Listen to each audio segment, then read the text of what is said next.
The following is a presentation of the Belly Up Sports Media Network.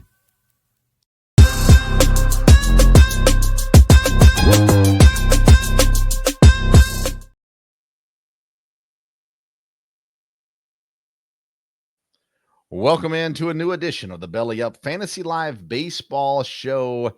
I'm coming to you from a temporary studio, which I'm not sure how video, sound, all that stuff's going to happen tonight, but hopefully it all works out. I'm Vince Stover. I'm joined, as I am every week, by the senior writer at BellyUpSports.com, the one and only Kevin Wilson. Hey, Kev, how you doing? I'm doing great, Vince. And while you were doing all your moving around and everything, we had a fabulous weekend weather-wise here.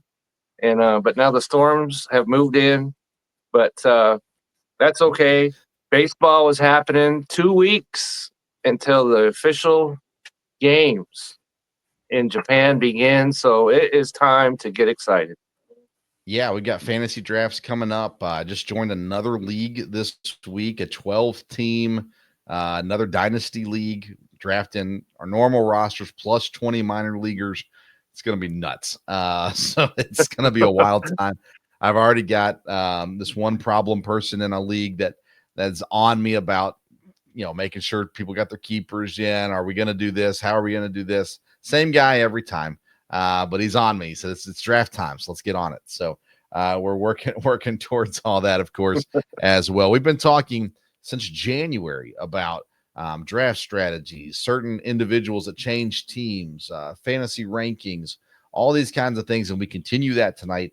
Tonight, we're looking at some rookie fantasy impact players. We're previewing the AL West team by team, and we're going to be ranking starting pitchers, which I'm really intrigued to talk about this year for sure as well. So let's get started with segment number one. We call it the Fantasy Burner.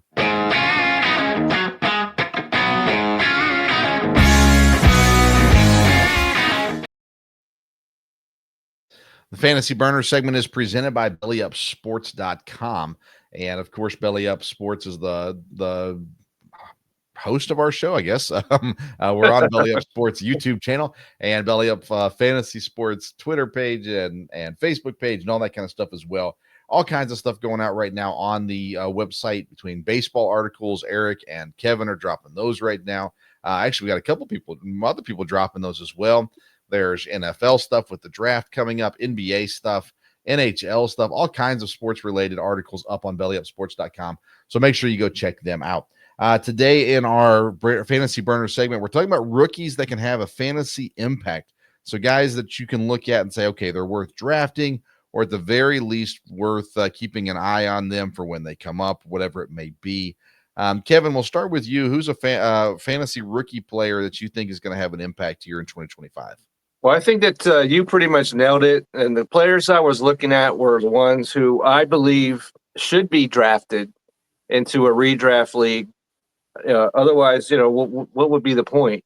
Right. But the player, and I've been talking about him since the very first episode that we did this year, and I keep coming back to him. I know I do, but that's Jason Dominguez over there in New York. And he is slated to be their starting left fielder. And something that I learned that I didn't know was that when he had his first major league at bat, he hit a home run off of Justin Verlander. So, you talk about a guy who said, here I am, but then he got hurt. He had some Tommy John but now he's back.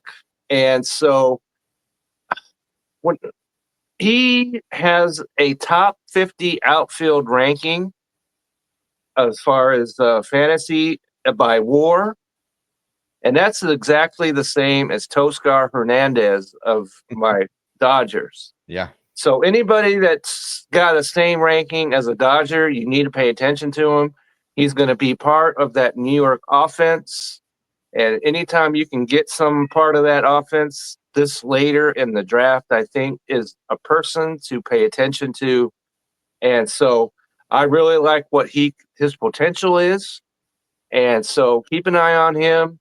And I would take a shot on him a little bit later in the draft just because he is a New York Yankee. Yeah. So I think Dominguez is a guy he's going to, I mean, I'm going to draft him. I can tell you that right now. He's in a great situation offensively in the lineup that he's in. He's going to be there every day or close to it. He's young. There's so much to like about him. And again, just the opportunity there in New York is really, really good. I think of all the rookies that we're going to discuss, of all the rookies out there, I think he's the most important one when you're looking at drafting. Roki Sasaki's going to get a lot of attention just because of who he is and where he's playing. But for me, it's Dominguez is rookie number one on my list, a guy that I'm looking to land in several leagues that I'm in as well. And so I like that pick a lot, Kevin. And I'll go with a guy that I've talked about a couple of times already on this show. And for me, being a Brewers fan, it's rare to be so excited about a Cub. But Matt Shaw is the guy that I'm really excited about in Chicago. He's going to be the everyday third baseman. He's only 23 years old. The expectation for him is probably, I would say, mid 15-ish home runs.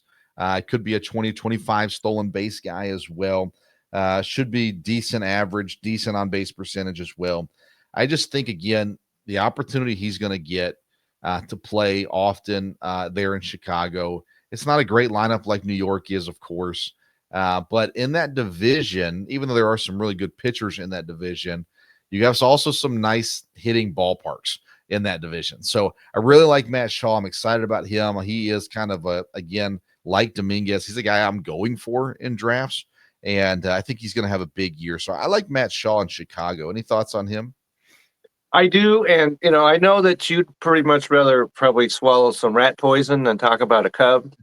But this guy, because you mentioned it, 15 homers, possibly, and over 15 stolen bases. There has never been a rookie in the entire history of the Cubs franchise that has put together a season of 15 homers and 15 stolen bases. And so that shows the kind of air this guy's in. And when you look at this, he was one of 4 minor leaguers last year with 20 homers and 30 stolen bases. So he's got all the potential in the world. I really like what he's got possible. And at third base, I know you don't think it's as weak of a position as I do. So I think that he's a guy that you could possibly wait on and get a huge return on and really shore up your third base position. So I like him a lot. Awesome. All right. Who else you got? So another guy that we could talk about is Dylan Cruz. We need to speak about him. Washington, he was the number 2 draft pick in 2023. All right. He's already up to the major leagues. And he had 12 stolen bases last year when he was up, caught 3 times. So that shows you the kind of ability that he has. He's got some speed. And in the minors, 17 homers, 25 stolen bases. He's got all the potential in the world. I know we don't like that Washington offense as much as some of these others, but it's got potential. So I think this is a player who will be on the major league roster, could be the leadoff hitter. So I really, really like what he can do. If it wasn't for Jason Dominguez, he would be my top outfield guy to target as a rookie. Yeah, I think Washington's so interesting, and we'll preview them next week when we go through the AL East. But there's 4 or 5 guys in that Washington lineup that could steal 20 bases this year. And when you look at Cruz and just the guys that are around him, the potential that is around him as well, I'm high on the Nationals this year. I don't think they're going to win the World Series, but I really like a lot of the things that they've done. And I think Cruz is one of those guys that I don't think is going to sneak under the radar come draft day. There's I say that, and there's a couple of guys there that you could go take though. So I'm intrigued to see where he goes in drafts, especially in the leagues that I'm in. I'd like to have him. I trust these young guys in Washington. I trust CJ Abrams, Dylan Cruz, James Wood. I believe in these guys. So I'm intrigued. I'm intrigued to see where they go in the draft. I like Dylan Cruz as well. I'm with you on that one. I'm going to go to the pitching side of things, and for me, it's Detroit pitcher Jackson Jobe. This guy appears to be in the rotation to start off the season. He's helped by Alex Cobb being injured as well. But if Jackson Jobe is going to get in early in the season, if he can pitch about 120 to 130 innings, I think there's a lot of things to like about him coming up. You always have to be concerned with rookie pitchers about how deep do they pitch. What's their pitch count? Where are they going to rein them in at? We talked about this last year with Paul Skenes. As great as he was, were they going to shut him down? When were they going to shut him down? If they do, it usually happens around fantasy playoff time. So you got to be aware of those kinds of things as well. But I really think that when you have this rotation with Skubal, Flaherty, Reese Olson, Casey Mize, and Jackson Jobe, it's a strong rotation. And I think there's enough in Detroit that's going to make him worth having on teams. So I like Jackson Jobe and his upside as a rookie this year, pitching fantasy-wise. I agree with that 100%. And because they're saying that he could come into the season as their number 2 starter, which I think that's saying a lot, seeing as how they have Flaherty now back in their rotation. But even if he's number 3 or even lower than that, there's a lot of potential here. 3 leagues last year, he was 5-3 with a 2.36 ERA. So, and then the season before that, he was with 4 leagues and had a 2.81 ERA. So wherever he's pitched, he has succeeded. So I like his potential a whole lot over there. And these rookie pitchers are something you need to kind of, have maybe a hands-off policy about. But this guy, later drafts, I like him. So, and he's pitching for a playoff contender. So he's going to get offense behind him. So I like what he can bring to the table a lot.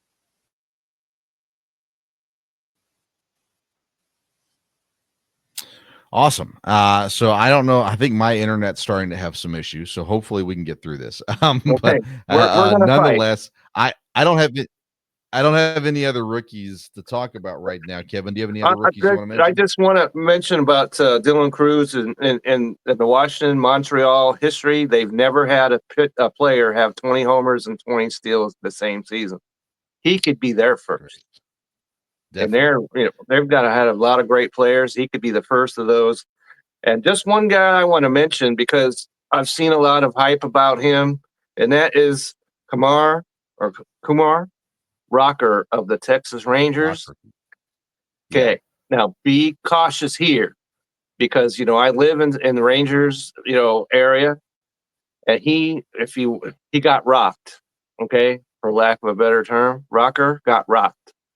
And he's given up he has ERAs like 36 in 2 outings in spring training. So let's pause the little hype machine when it comes to him just a little bit. And he's looking like he might not even make the opening day roster. So slow the roll just a bit on him. Yeah, he was projected to be in the rotation at the beginning of the spring. He's not currently projected to be in the rotation now. But Rocker and Jack Leiter both are guys that I have an eye on in the Rangers program for when they get called up and when they come up to action, how they get used, all that kind of stuff's pretty important. So yeah, I'm cheering for Rocker. But it's been rough. Been rough to get things. Been rough. He pitched yesterday, gave up 4 runs in the first, so that's pretty rough. Yeah, it is. Thankfully, it's just spring. Right. But hopefully, you get it together. All right, that's our fantasy burner presented by BellyUpSports.com. Let's move into segment number 2. We call it the Hot Corner.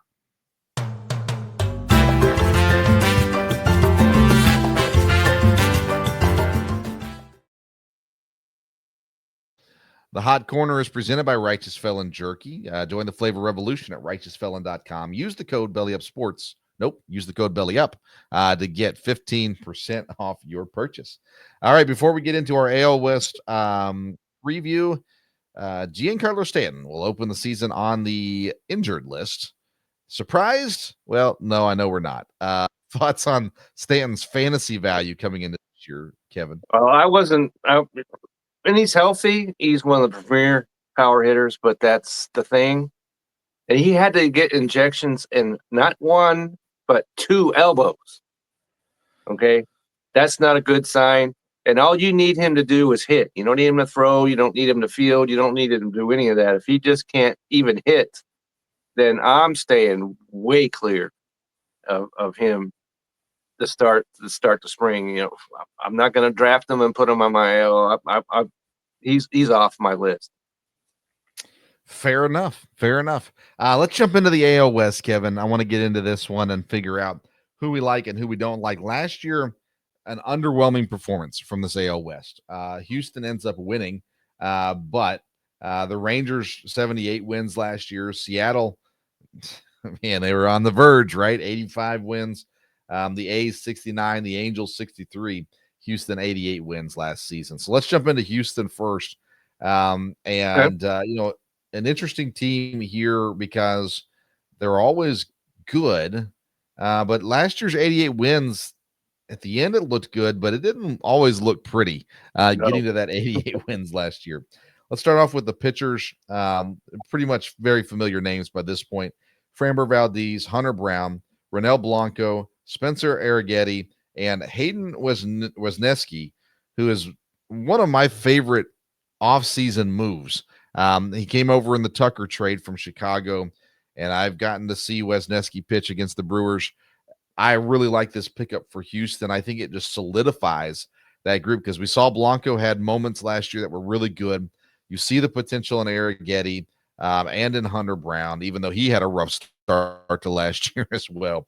And then Valdez, of course, is their ace. I really like these five guys. Blanco's probably my least favorite of the five, honestly. But I like these five guys from Houston. I do as well. And it seems like everybody expects from Valdez to give more, but he is still an ace pitcher. And when you look at this, 2.91 ERA, 176 innings, and a 1.11 whip. So everything's positive with him. And Hunter Brown, as you remember, is the guy that just as soon as you were getting ready to say, yay, Hunter Brown, then he'd go and just disappear. But then he pitched pretty well down the stretch. But even all the problems he had, he still had a 3.49 ERA. So I like him. Right. I think that I like Blanco just a little bit more than you do, but I'm not expecting him. He's going to go out and throw a no-hitter this year. But if he's your number 4 starter, I think you're in good shape. So when it comes to their starting rotation, they're set. Yeah, and they got guys that are injured too. Luis Garcia, JP France, Lance McCullers. Like they got some guys back there that can give innings for sure. So once they're healthy, it'll be interesting to see what the final rotation is. But I like the strength of that rotation for sure. In the bullpen, Josh Hader, of course, leads the way. There's the closer. They got Taylor Scott, Brian Abreu. This is a bullpen that I have to admit it doesn't get me excited. Obviously I like Hader, but gracious, I don't know that there's anybody here that gets me really that nervous. Hader and Abreu are both strikeout guys. The whole bullpen has decent strikeout rates, but I don't know, Kevin. What are your thoughts on the Houston bullpen? When it comes to Abreu, I like him. 78 games he pitched in, so he'll be there. 1.16 whip, and I like that. And you mentioned Josh Hader, and a 3.80 ERA is not cutting it for your closer. Right. And so he is not what he was when he pitched for your Brewers up there. And I think he's going to be fine, but he doesn't give me the warm and fuzzy feeling that you'd like to have when you bring in your closer. And so, like I said, I think he'll be fine. I think this bullpen will be fine, but it's certainly not as good as their rotation. Yeah, I agree. Offensively, again, some new additions. Jose Altuve is still there. Isaac Paredes, however you want to say it, but I believe it's Isaac Paredes. Jordan Alvarez, Christian Walker comes over from Arizona. Yanier Diaz, I think, will have an up year this year. Jeremy Pena, Chaz McCormick, Ben Gamble, and Jake Myers in your outfield with Victor Carantini, John Singleton, Brendan Rodgers, and Mauricio Dubon as your other options there off the bench. Kevin, I look at this team in Houston. I don't see greatness in it, but I sure see still some really good ball players. I do as well. And it's interesting with the Astros because they've got Jose out there playing left field. So it's going to be interesting to find out if that's going to hold. Are they actually going to play him in left I don't think instead so. of second? I don't believe so either. So, but that'll be interesting to keep an eye on. And they've got players that that can do it. Paredes isn't what even he wasn't, at third a year ago. Bregman was not Bregman last year, so he doesn't need to be the guy that could hit 30 home runs. But I think he's going to be very, very good. We've talked about him before. I like him in that ballpark, and he's going to do what he did in Tampa, which was pretty doggone good. And so I like what he can do. Pena's a solid shortstop, and so Walker, I think, is going to be excellent in that ballpark as well. So this offense is not going to have a problem. Yeah, I mean, hitting wise, they all had really solid batting averages in 2024. There's going to need to be some improvement from a couple of guys. Paredes needs to have a better hitting year, but again, he wasn't in Houston last year. Jake Myers, they need him to play better. Ultimately, they need him to be somebody that they can move up a little bit in the lineup versus where he's been hitting at and where they've got him slotted in at right now. Outfield's the question mark really for this team, and they traded away Kyle Tucker. I'm interested to see what kind of things they do to maybe get better there in the outfield. I think there's probably some moves, maybe even some young guys that can come up and make things happen throughout the year. I'm looking real quick. Cooper Hummel and Kennedy Corona. Hummel's not young. He's 30, but he's in the minors. And then 24-year-old Kennedy Corona, they acquired him from the Mets. Some names maybe to watch as coming up at some point and playing some major league at-bats this season as well. Last year, Houston had 88 wins. This year, the win total is at 86.5. And Kevin, 86 is kind of the number I was thinking for them. So I'm going to go under 86.5. But I'm interested to see where this team ends up. I am as well. And I think 86, I think 88 is just because they're not any worse off than they were a year ago, I don't think. So I'm going to go over. Not much, but over. And because they're not in the dominant division. This is not the AL East. True. So 88 wins, I believe, wins this division. Okay, very good. Let's go to the Los Angeles Angels of Anaheim, or whatever they're called now. Yeah, we don't even know anymore. And I used to live close enough where I could see Anaheim Stadium from where I walked to school. So I don't even know what they're called anymore. Yeah, I've mentioned this a few times as we've gone through player rankings and things. I actually like things that the Angels did in the offseason. And again, I'm not calling them contenders, but I think they're better this year. Let's start with the pitching. Yasai Kikuchi, obviously the big offseason addition. They also bring in Kyle Hendricks, Jose Siriano, Tyler Anderson back. Reed Detmers is back as well. Again, you don't look at these five guys and go, oh, really scary. But, I mean, solid, I think. A solid rotation for the Angels this year. Well, as long as they're not including any kind of hope signals coming out of the Reed Detmers camp, I'm not buying anything that has to do with him. And because he had to be sent back to the minors a year ago. So that's how terrible he was. And so, but Kikuchi, I've talked about him. I think he's going to be their opening day starter that you can get in the middle of your draft. So he's got value, just to throw that in there.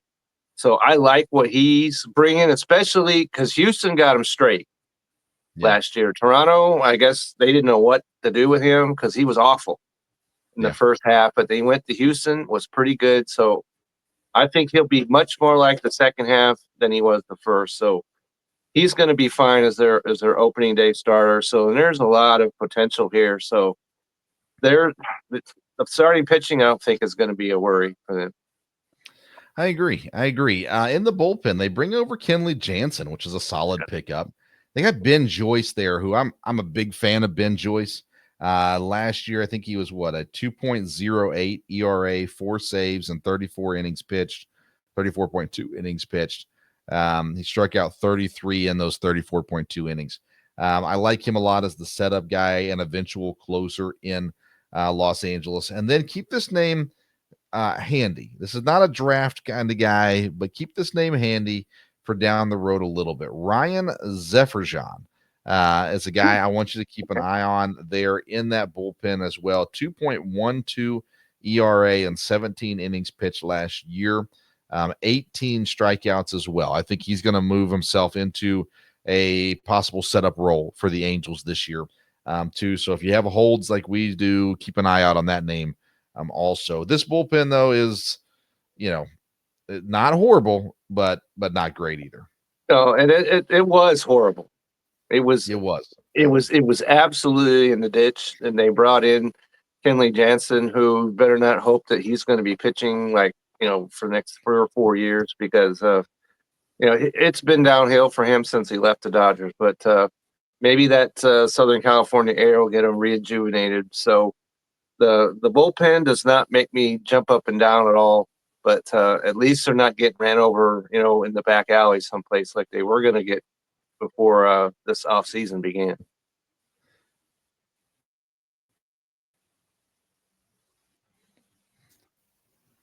For sure. All right, let's look at the offense. You talk about teams that have names, but not a lot to go on. So Mike Trout, we've had this conversation many times. Luis Rengifo, Taylor Ward, Jorge Soler, Nathan Shanuel, Logan O'Hoppe, Yohan Mancada, Joe Adell. They signed Tim Anderson to a minor league deal. I'm not mentioning his name at all. Yeah, Travis D'Arnaud, JD Davis, Kevin Newman, and Mickey Moniak all on the team as well.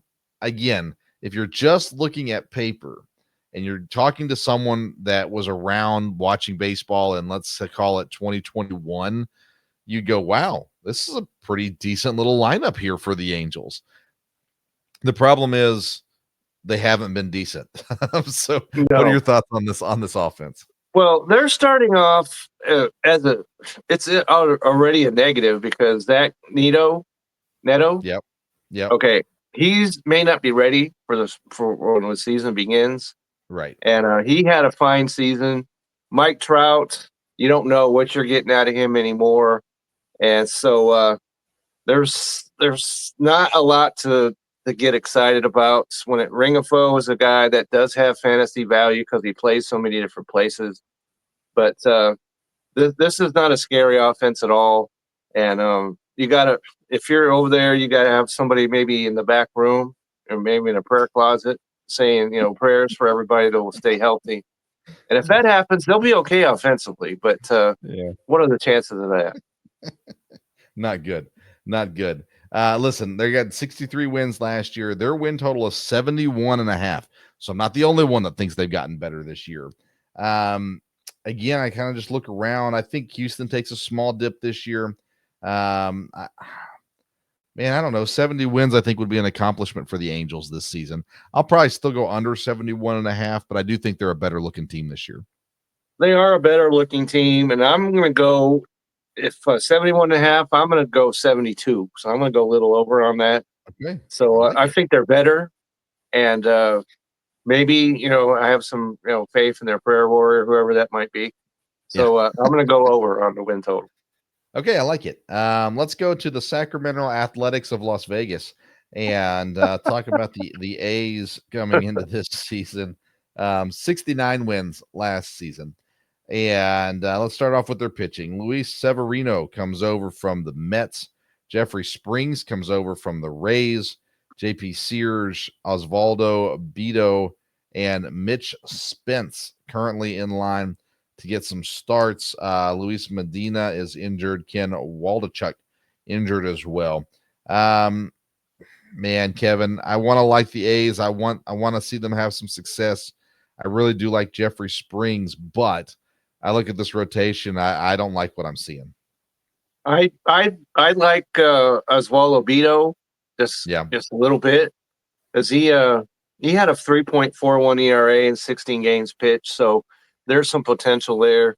And you'd like to watch like Sears a lot more, but his ERA was 4.38, so there's nothing to get excited. And the thing that mutes all this is they're going to be playing in a minor league ballpark. Yeah. And I don't know what, because the Pacific Coast League has a reputation for being an offensive league. I don't know if that goes to Sacramento or not. But if you're a starting pitcher, I think you know, and they actually did go out and get some guys, which I was amazed. Like Yeah. Severino, they went and got him. So I thought they were going to bring up some double, A, guys and stuff like that, and just be kind of kicking the can down the road or whatever. But that's not what they did. But still, this is not a rotation to get a whole lot of excited about, and not one that you're going to have on your fantasy team. Yeah, what scares me is they got Jeffrey Springs slotted into the rotation at 32. He only started 7 games last season, only pitched 33 innings. Then you look at Beto, who you bring up. He only started 9 games last season. That concerns me a lot, honestly, looking at this team. If you go into their minor league system, there's not a lot to love there. I mean, they got guys, they got arms. JT Ginn, Gunnar Hoglund, Jacob Lopez, Ryan Cusick, Joey Estes, and Hogan Harris are all guys to keep an eye out to see if they get an opportunity this year. But none of those guys are lighting it up in the minors last season. I don't think there's a ton to like in this rotation.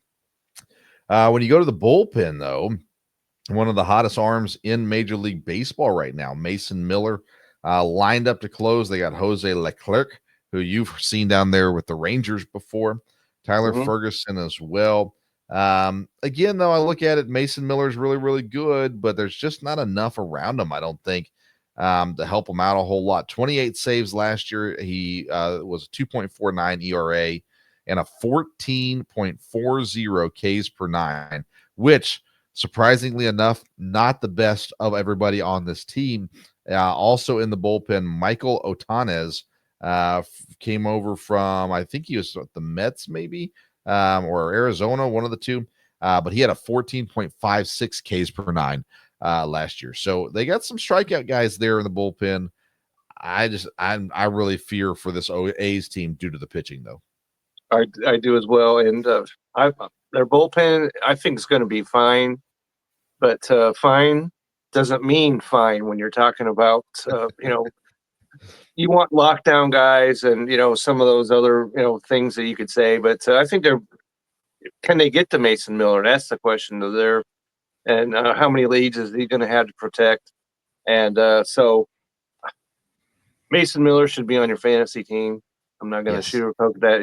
He deserves to be on there, even though this is the A's we're talking about. But all the rest of these guys, scatter them to the wind.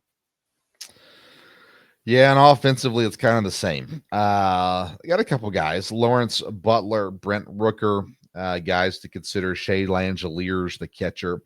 They got JJ Bleday, Tyler Soderstrom, Zach Giloff, Seth Brown, who had some moments. Gio Urshela is over there now. Jacob Wilson at shortstop. They got Johnny Pereda as a backup catcher. Luis Arias, former Brewer, shows up now, and we'll get some run there in the infield. Miguel Andujar and Esteury Ruiz, who everyone was high on last year, 2 years ago. He fell off the face of the earth. Again, there's just not much to like here with the Athletics. No, there isn't. The only thing that you could look at in the fantasy realm is Langoliers will come off the board later. So maybe he's a catcher to keep an eye on. And Wilson is we could have talked about him at the top as being a rookie. Yeah. And so he's going to be their starter, but you don't want to, watch him. You don't want to draft him just yet. And so offensively, it goes back to that ballpark to me. Maybe this offense will be okay because of the ballpark they're going to be in. But until we actually see it, we won't know that for sure. So don't get overly excited about anything that's going on in Sacramento / Oakland / Vegas. Yeah, the A's are a waiver wire team, in my opinion. I'm not drafted any of these guys, but there were moments last year for Butler. There were moments Absolutely. for Rooker. Of course, he had 39 home runs last year. Langeliers 29 home runs last year. Even JJ Bleday put up 20 home runs last year. And then Zach Geloff, he had moments at second base there. He had, what did he have? 17 home runs and 25 stolen bases. He did hit 211 though. So there's these. This is a waiver wire team. I'm not drafting any A's. I'm not even drafting Mason Miller. But this is a team to keep an eye on the waiver wire and go from there. I agree. Like I said, Langoliers, if you're amped to have two catchers, I think Yeah, he's not a bad second one. You're right. He's not a bad second one at all. But this is, we're talking about 20th round or so for him. Yeah. But Deep. yeah, the rest of these guys, Booker, he has a lot of talent, but he's in our league. He only has qualifications at DH, which really, really restricts his value. Other leagues, he's got outfield, but this one he does not. So Oakland, I'm still calling him Oakland. I'll probably do that till my last breath. But yeah, leave them on the wire. Last year, 69 wins. They're at 70.5 this year. I'm going to go under. I think that pitching is just too bad. I think so as well. When you go under and your win total has been under 70, and you mentioned about their farm system, and that's really where the indictment comes in as far as the A's are concerned with me, because they built that whole thing, Moneyball and everything else, and we've got to, we know how to identify players. Well, apparently not. Yeah. So I'm going under here as well. All right, let's go to Seattle. We go from the A's, one of the worst rotation in the leagues, to Seattle, which is arguably the best rotation in Major League Baseball. Logan Gilbert, Luis Castillo, George Kirby, Bryce Miller, Brian Wu. As my good friend Brad Taylor told me, a wrestler's favorite pitcher, Brian Wu.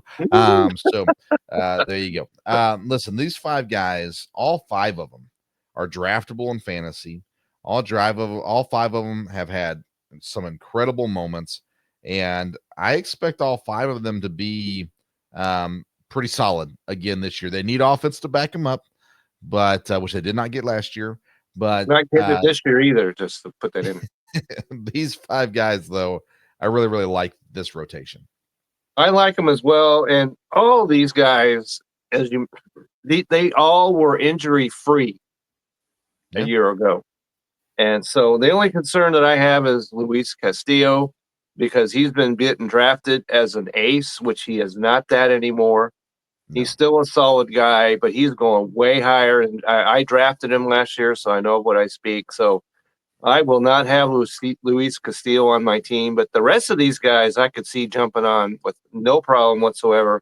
And I think that you are correct, that this is the best starting rotation, probably by far, than any other team. None of these five were over a 3.64 ERA last season. That was Luis Castillo's number. See, as an ace, that's not cutting it. Right. I love Bryce Miller. He's 26 years old, 2.94 ERA last year, over 180 innings there. Then you throw in George Kirby, who's incredibly talented. The value that you can get for these Mariners pitchers, like you said, outside of Castillo, I think they're just great values as well.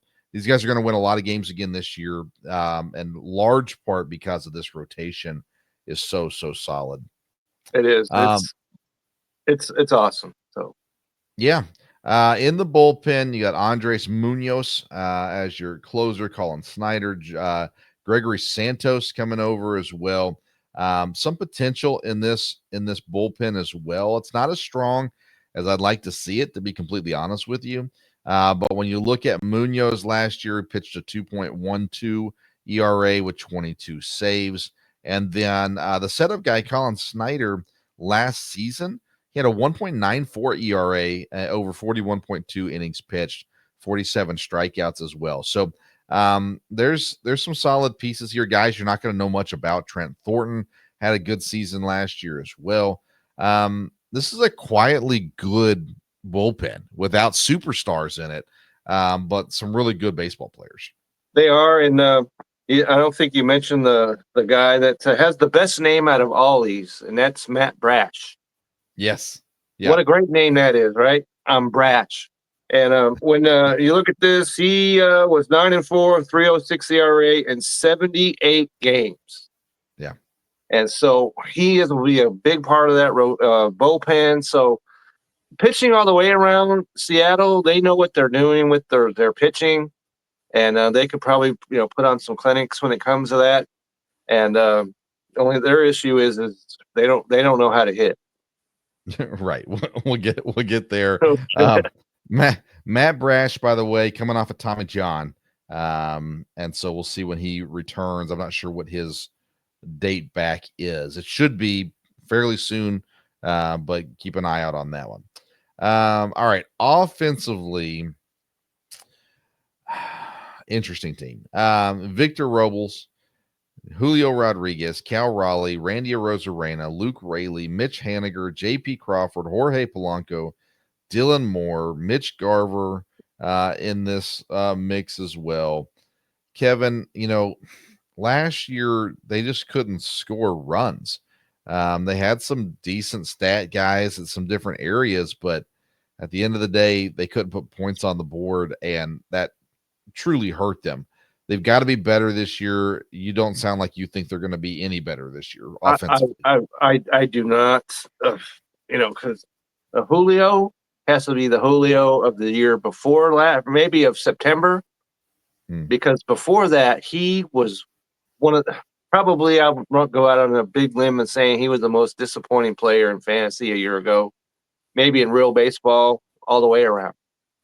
September he had a pretty good month. But who's going to show up there? And when you're sitting there and you're depending on Polanco, come on, that's not going to work. And I thought that he might have some value when he went from Minnesota to Seattle. That was a year ago. So the train is closed up shop on that one to me. And so I'm there's not any other than Julio Rodriguez.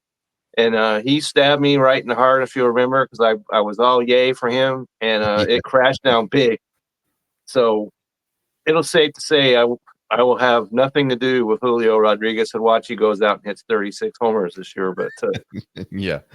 But he's going to have to show that he is the player he was from 2 years ago. Yeah. Yeah. What's intriguing to me about this roster, Kevin, is 4 of the 5 pitchers in the rotation are all homegrown Seattle guys. Castillo's the only one they didn't draft. That's right, because they traded for him. Offensively, they only have 2 guys that have come up through the system, Julio Rodriguez and Cal Raleigh. And you could easily argue that Julio Rodriguez and Cal Raleigh are the best guys in this batting order. Yeah, and you look at that and go, where has their development been in the field and on offense? Everybody else that they have has been drafted and brought up in other programs before eventually coming here. So, Seattle has failed in that area to develop guys. Now they got guys. Their system isn't horrible. Tyler Locklear is a guy to watch out for, first baseman, 24 years old. He was a second-round pick in 2022, had 98 plate appearances last year. He's someone to keep an eye out on. Ryan Bliss, maybe. But nonetheless, I don't know a lot about some of these other guys in their system, but I think Seattle failed in the offensive side because they haven't developed guys. They haven't developed, and they haven't signed anybody either of any note on the offensive side. So this is really a mystery to me. Yeah. 85 wins last year. Their win total is right there, 84.5. Kevin, I don't know. I really feel like this is the year they come through. I think this is the year we watch Houston drop to second or third in the division, although they very well could win it and win the World Series again as well. Seattle, they just got to get a few things turned the right direction. They're so close, and when you have that good of pitching, I just believe in you a little bit. So I'm going to go over 84.5. I think this is the year Seattle actually makes a decent little run. Well, I'm going to go over as well, but I'm going to go over right where they were a year ago, 85, until they show any kind of offensive continuity at all. The pitching is going to be great, and they're going to have a lot of games where it's going to be 4-3 and stuff, Yeah. 5-4 and that. But if they average 5 runs, 4 or 5 runs a game, this would be a scary good team. But Yes. the offense is just keeping me grounded. Yeah. Okay. Let's go down to Texas now to the Rangers. Disappointing 78 wins last year. Let's go to the arms first. Nathan Eovaldi, Jacob deGrom. We talked about him recently. John Gray, spit in his general direction. Tyler Mahle and Cody Bradford currently lined up as your rotation guys. We talked earlier in the show about Kumar Rocker. There's a few options down there in the minor leagues as well. Jack Leiter, Garrison Garabito, and Emiliano Teodo as possible options to get called up as well. But Kevin, let's talk about these guys. You know, we've spent enough time on deGrom probably, but Eovaldi, Mahle, Bradford, Gray, deGrom. What do you think about these 5?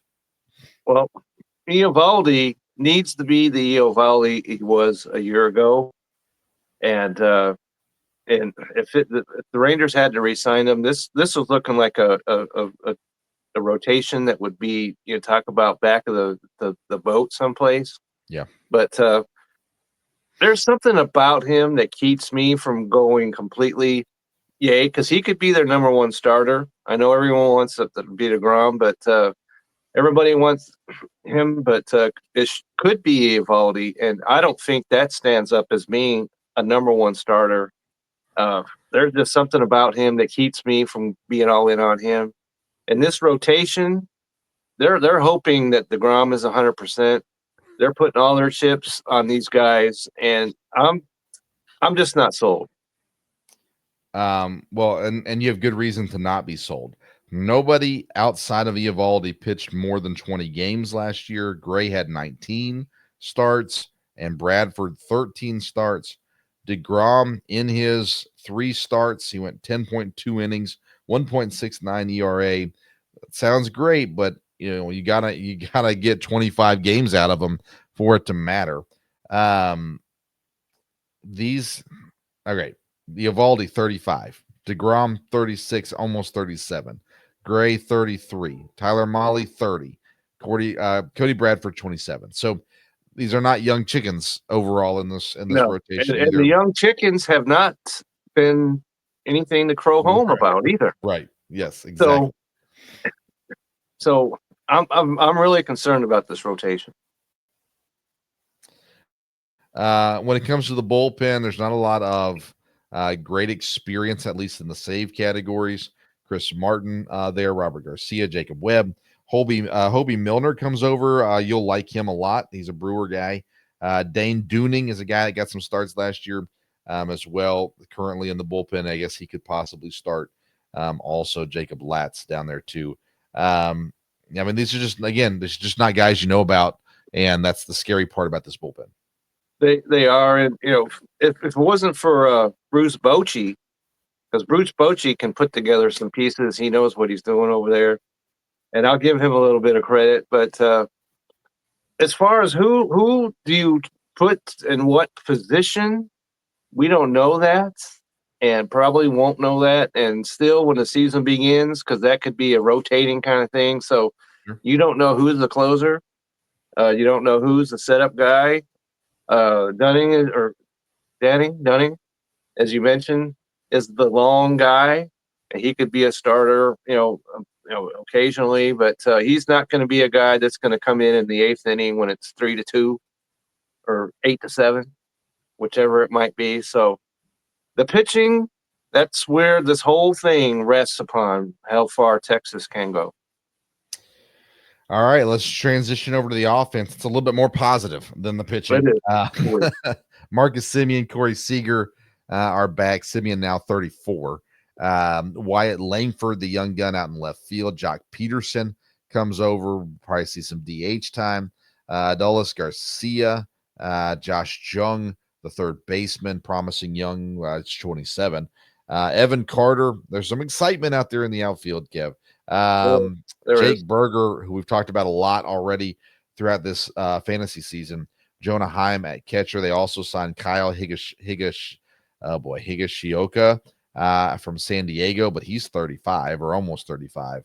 Ezekiel Duran should see some time. Josh Smith, Leota Tavares as well as a possibility.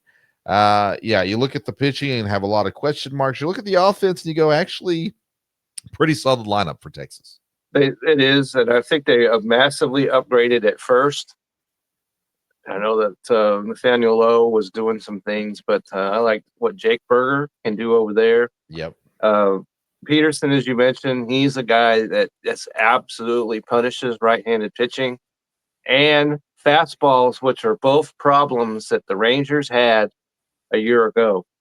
They failed miserably against right-handers, which that's not good because most pitchers are right-handed. So that's not a good thing.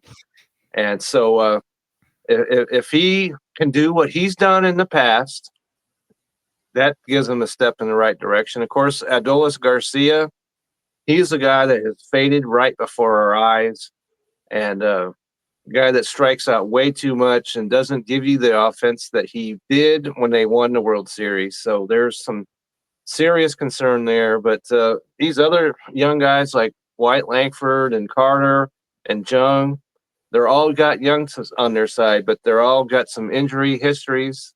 So I think all three of them can be solid. And if they are, the Rangers offense is going to hum this year. 78 wins last year, we know isn't where they're going to be. 85.5 is where they're set, Kevin. And I struggle with the Rangers because I sit here and look at that pitching and go, man, they could be at 82. If their pitching hits, then they could definitely be at 88. I'm going to go under 85.5 this year on the Rangers. Okay, so I don't want anybody that knows where I live to come visit me, so I'm going to go over on the on that. But I don't think it's going to be way over. So 86 is about where I'm going to sit, and so them and Houston battling it out for the division lead is how I see shaping out. All right. I don't know how bold a prediction this is, but I think Seattle wins the West this year. I think Houston has always been my go-to in the West. She's like, they're always going to pull it out at some point, but I'm not confident in Houston. I'm definitely not confident in Texas. I'm just going to go Seattle. I think Seattle wins the division this year. And Houston's nipping at the heels, in my opinion, of Seattle. So that's kind of my semi-bold prediction for this baseball season. Okay, so there we have it. All right, that's our hot corner presented by Righteous Felon Jerky. Join the flavor revolution. RighteousFelon.com. Use the promo code BELLYUP for 15% off your purchase. Let's head into segment number 3. It's our fantasy focus.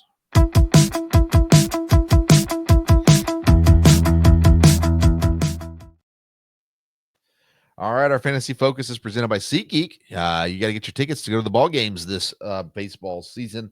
Go to SeatGeek.com. Use the code BellyUpSports. You're going to get $20 off your first purchase there as well. All right, Kevin, I'm intrigued to see where we go with these things. It's always been interesting when we do this, so yeah. Let's go ahead and wade right in. Let's start at the top. Give me your 1 and 2 because I have a feeling they're going to be the same. They could possibly be in different orders, but I'm intrigued to see what you got at number 1 and number 2. Okay, so at number 1, I've got Tariq Skubal at 28 years old, and he won the pitching triple crown last year. 228 strikeouts and 192 innings. He won everything that he could possibly. He pitches in a friendly park, and the only thing you have any concern about is that he had a flexor tendon issue a couple of years back, but I think he'll be fine from that. So everything looks up when it comes to Tariq Skubal. So I'm going with him at number 1. And number 2, I'm going with Zach Wheeler of the Philadelphia Phillies. Okay, I was wrong. Okay, and I'm going to tell you why I'm going to do that. Okay. because we all know pitching can be, from one year to the next. But he has started 32, 26, 32, 32 games the last 4 years. Yep. And so when it comes to injuries, anybody could get injured, but he has avoided that. He knows how to do it. So, and he was 16-7, 2.57, 0.96 whip. The guy pitches for a team that could possibly go deep in the playoffs. I like Philadelphia. I like what he can do. So I've got him slotted in at number 2. Okay. I am a little surprised by that. I got him at number 3, so I'm not like we're way off on this necessarily. I got Skubal number 1. I think he's an easy number 1 this year. But I do have Skenes at number 2. And again, you just look at his numbers and what the potential there is for him. Skenes last year 11-3 on a not great Pirates team, 170 strikeouts, a 1.96 ERA, a 0.95 WHIP. Was super, super impressive. Obviously, Wheeler, you get more strikeouts, few more innings, games, whatever. His WHIP was pretty much the same. 16-7 record. I don't know. I have a hard time. I'd have a hard time taking Wheeler over Skenes this year, Kevin. And your arguments are warranted and they're good and there's nothing wrong with them. I don't know. I'm intrigued to see what Skenes does in year number 2.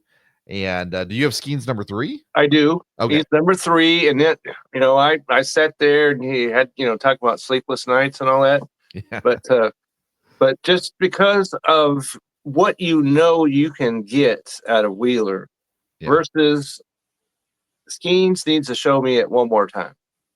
And Sure. Skenes is the guy that you're going to have to take in the top 12 picks, I think, to get. And Wheeler, you can get in the second round. So I think there's more value to him than there is with Skenes. But that's just because he's shown it to me. And you don't have to give up as much draft capital to get Wheeler. Still a lot. Yeah. But I don't think as much as you would Skenes. Okay. Number 4, who do you have? Number 4, we just talked about the AOS. So I've got Logan Gilbert in this spot. And he's 27. We just talked about him. Pitched 33 games. He just doesn't win a lot. He only won 9 games, but solid ERA, solid WHIP. 208 innings pitched a year ago. So if the Mariners, as you mentioned, go on to win the AOS, then Gilbert's going to be there at the top of the rotation. So he's going to win more than 9 games this year. So I think that given what he can do, I like him at number 4. Okay, so I've battled with this 4 and 5 spot for me. I've got Gilbert 5. I really like him a lot. I've got Corbin Burnes at 4. Okay.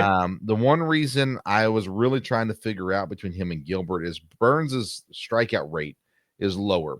So if you're in a categories league, especially, I would put Gilbert over Burnes. But we're in a points league.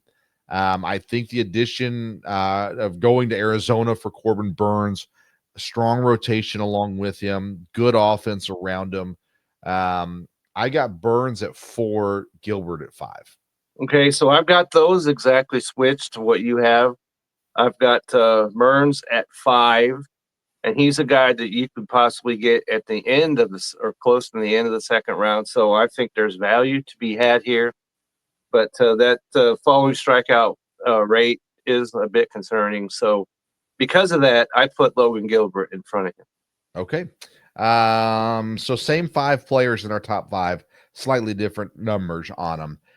Give me number 6. Who do you got? Number 6 is another guy that I kind of had to arm wrestle myself, but I came up with Garrett Crochet over there in Boston at number 6. And he's pitching for a much better team. And so his strikeout portion was phenomenal. And the wheels will come off as far as the innings are concerned this year. So I think that him in that new situation, and because he's a left-handed pitcher, I think he'll be fine in that ballpark. So I like him at number 6. Okay. I'm going to get land blasted when we post these on Reddit, by the way, because I get Garrett Crochet at number 9. And really my concern, I think he's got the talent. He's obviously very good. This switch is going to be a big one for him to Boston, and that fan base is different than the White Sox fan base. I'm curious to see how that adjustment comes for him. I'm just lower on him than most people. So I'll give you my 6th in a minute. Go ahead. Let's keep going with you right now. Number 7. Okay, so at number 7, I've got Chris Sale Okay. of the Atlanta Braves, and the reason why, I know that Garrett, has an injury history as well, but it's not nearly as decimated as Chris Sale's is, and so when you look at everything that he's done, he won the Triple Crown as well a year ago in the National League, and so he had a dominant season, but he does have that injury past, and so that's why I slotted Garrett Crochet in front of him, because, to be frank, he needs to do that one more time and show that he's got that injury past behind him for good. So that's why I put him in at number 7. Yeah, I got Sale at 7 also, and age is an issue. And I know he pitched great last season. Atlanta should be better this year than they were last year. But that age and injury history really scares me with Chris Sale. I put him at 7 as well there too. Number 8, who do you have? So number 8, I'm going to go with Dylan Cease over there in San Diego. Yeah. Okay, 29, pitched 33 games, 14-11, 3.47 ERA. He pitches down there at sea level. Okay, so he's got a great ballpark to pitch in.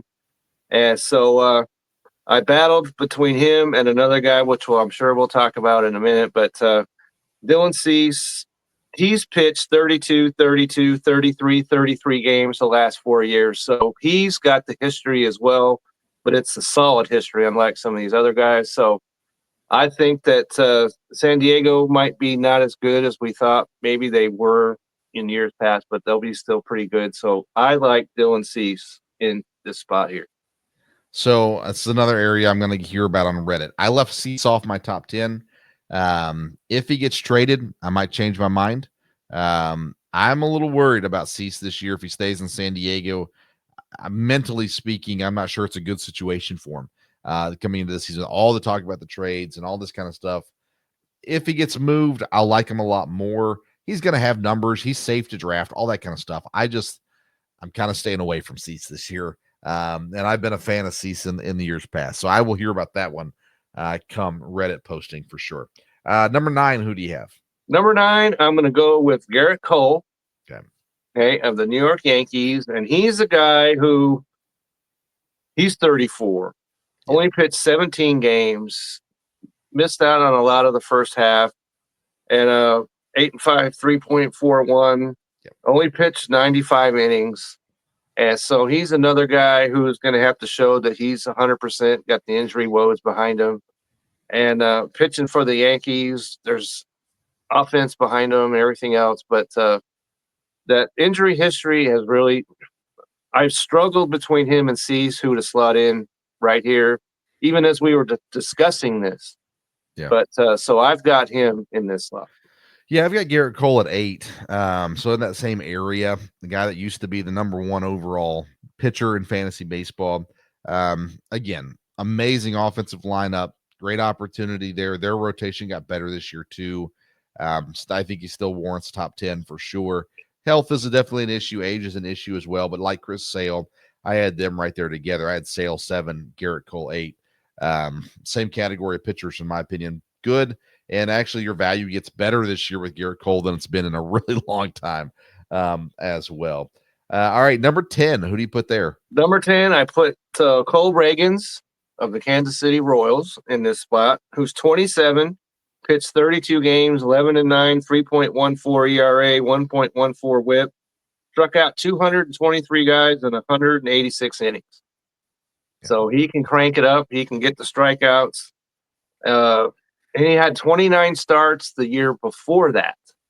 So he's lining up to be a guy that you can be relatively sure will be in that lineup, on the mound when he's supposed to get the ball, he will take the ball. So I slotted him in at number 10. Okay, well, I'm a Reagan's fan. I've got him at number 6. So I'm high on him this year. I think their offense is better this year as well, which will help him out. So I've got Reagan's at 6, and then I've got at 10. So I've got Skubal 1, Skenes 2, Wheeler 3, Burns 4, Logan Gilbert 5, Reagan's at 6, Chris Sale, Garrett Cole at 7, 8, Garrett Crochet at 9, and then I put Blake Snell in at number 10. Over at the Dodgers, I just think that the potential there is just it's too good to pass up. And so I was deciding between Dylan Cease and Blake Snell. I chose to go with Blake Snell. I think they're both in that same category. I think they're going to have good numbers. I think you're safe with either of them. But you throw him into the Dodgers and what he did 2 years ago, especially, you go, okay, yeah, this could be dangerous in a good way for fantasy owners. So I got Blake Snell at number 10.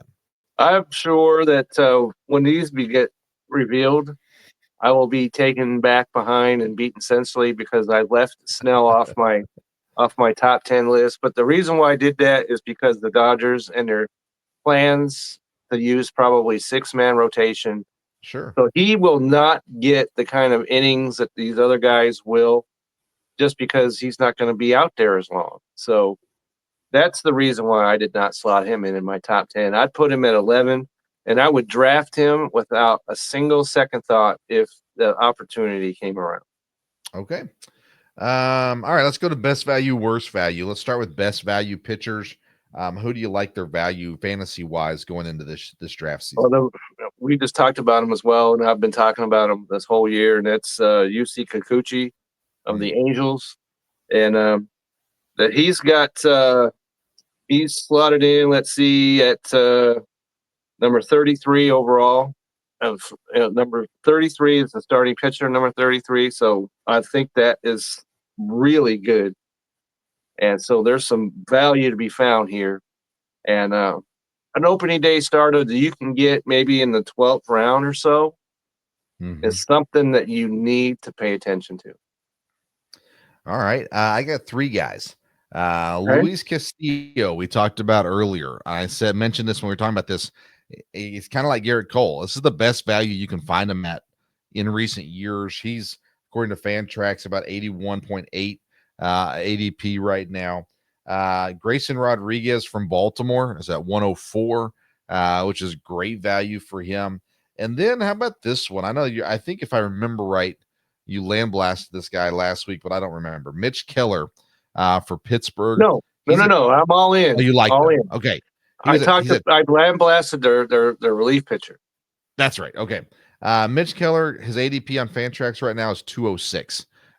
Phenomenal value for Mitch Keller down there in your starting pitcher rotation. Worst value guys. Who you kind of avoid? Let me because 33 is how old Kikuchi is. He's the 48th pitcher, 150th overall. So he's the guy you can get maybe even later than the 13th, 14th, 15th round. Yep. And one guy to mention that I think is a value is Zach Eflin. We've talked about him before.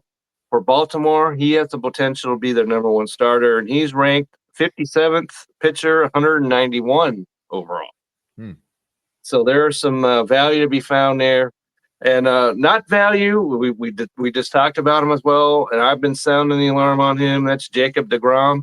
Yep. Still sitting there at number 60 overall. Yep.